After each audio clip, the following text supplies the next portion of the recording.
10th class. आज की हमारी वर्कशीट है वर्कशीट नंबर 24। डेट हमारी 2 सितंबर।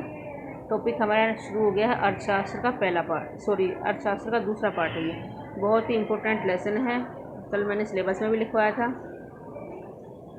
इसमें जो टॉपिक है वो है भारतीय अर्थव्यवस्था के क्षेत्र। ये महत्वपूर्ण टॉपिक और आसान भी है, ठीक है। तो भारतीय अर्थव्यवस्था के जो क्षेत्र के 3 भागों में बटे हुए हैं। कौन कौन से हैं? सबसे पहला है प्राथमिक, दूसरा है द्वितीयक और तीसरा है तृतीयक। अब देखते हैं क्या दे रखा है। वह क्षेत्रक जिसमें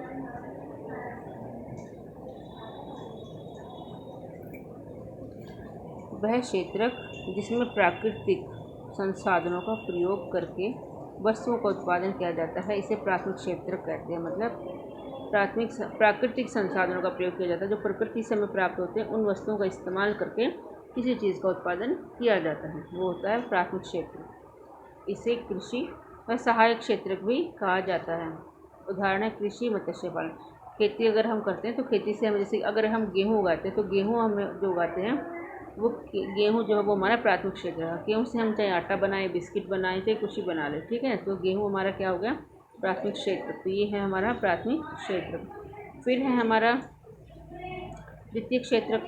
वह क्षेत्रक जिसमें प्राथमिक क्षेत्रक से प्राप्त वस्तुओं को लेकर नई वस्तु का विनिर्माण किया जाता है, जिसे द्वितीय क्षेत्र कहते हैं।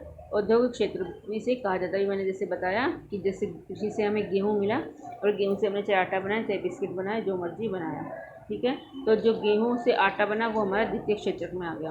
फैक्ट्रियाँ, भवन निर्माण आदि, मतलब ईट जो मिट्टी से ईंटें बनाई जाती हैं, उससे हम फैक्ट्री और भवन का निर्माण करते हैं। तो ये हमारा औद्योगिक क्षेत्र का द्वितीय क्षेत्र कहलाता है। फिर हमारा तृतीय क्षेत्र प्राथमिक व द्वितीय क्षेत्र के उत्पादन गतिविधियों में सहायता करता है, सेवा क्षेत्र भी कहते हैं। अब जैसे गेहूँ है, गेहूँ हमारा कृषि या प्राथमिक क्षेत्र। इसके बाद हमारा गेहूँ से आटा बनाया, वो हमारा द्वितीय क्षेत्र होगा। लेकिन वो आटा किसने बनाया? इंसानों ने बनाया, मशीनों के माध्यम से। तो जो इंसान है वो हमारे तृतीय क्षेत्र में कहलाते हैं।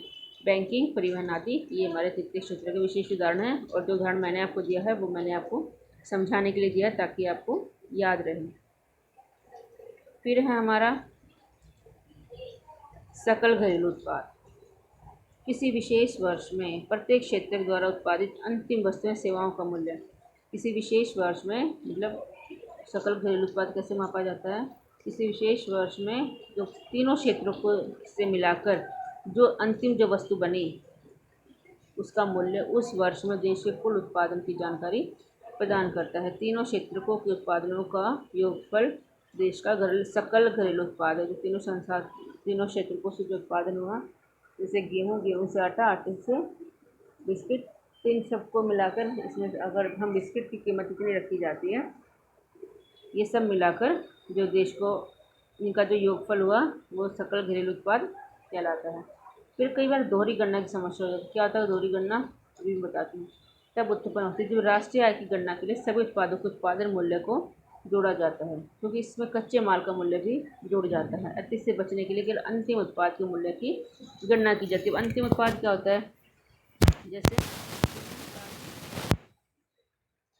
आटा है द्वितीय, और आटे से अगर बिस्किट बना तो बिस्किट है तृतीय क्षेत्र में। तो अगर हम सकल घरेलू उत्पाद निकालने के लिए हमें सिर्फ बिस्किट की कीमत ही पता करनी पड़ेगी। मतलब बिस्किट बेचने से कितना लाभ हुआ वो पता करना पड़ेगा। अगर हम गेहूं का भी, आटे का भी और बिस्किट का भी मिलाएंगे तो दोहरी गणना की समस्या हो जाती है। मतलब एक ही चीज़ 3 बार जुड़ जाती है। तो ये कई बार ऐसी समस्या आ जाती है। इससे बचने के लिए क्या करते हैं, जो अंतिम उत्पाद हमें मिला है, मतलब जो बिस्किट मिला है, उसकी ही गणना की जाएगी। सकल घरेलू उत्पाद में क्षेत्रकों का हिस्सा 1971-72 में और 2011-12 में। ये आपको ये जो है, ये आपको डायग्राम जो टेबल है, ये आपको अपनी कॉपी में बनाना है। प्राथमिक क्षेत्र से लगभग 40%, 2011 में लगभग 15%, मतलब पहले ज़्यादा था और फिर कम हो गया। द्वितीय क्षेत्र में लगभग 25% और 2011-12 में 25%, तो ये इक्वल रहा।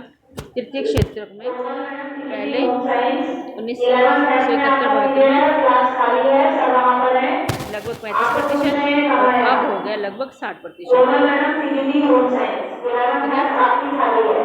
तो ये बराबर रहा, इसमें घट गया और इसमें बढ़ गया। फिर रोजगार में कितना हिस्सा है क्षेत्रकों का, 72-73 में, और 2011-12 में। प्राथमिक क्षेत्र में 74% रोजगार था, बाद में 49% हो गया, मतलब यहाँ से लोगों ने काम छोड़ के दूसरे क्षेत्रकों में चले गए। द्वितीय क्षेत्र में पहले 11% थे, फिर 24 हो गए, मतलब शायद यहाँ से यहाँ आ गए होंगे। तृतीय क्षेत्र में पहले 15% था, फिर 27% हो गया, हो सकता है यहाँ से यहाँ भी आ गए हो। तो इस तरह से ये जो वितरण है ये आपको अपनी कॉपी में बनाना है। उपरोक्त सारणी से स्पष्ट हो जाता है कि तृतीय क्षेत्र का सकल घरेलू उत्पाद में योगदान 3/4 है, जबकि यह कार्यशील जनसंख्या की लगभग 50% आबादी को ही रोजगार प्रदान करते हैं। कार्यशील जनसंख्या जो काम करने वाली जनसंख्या है। पिछले कुछ सालों में अर्थव्यवस्था की प्राथमिक क्षेत्र पर निर्भरता कम हो गई है, परंतु अभी भी कुल कार्यरत जनसंख्या के लगभग 50% आबादी को रोजगार प्रदान करता है। पहले लोग कृषि पर ज़्यादा डिपेंड करते थे, लेकिन अब कम लोग डिपेंड करते हैं। इससे अभिप्राय यह है कि कृषि में आवश्यकता से अधिक लोग कार्यशील हैं।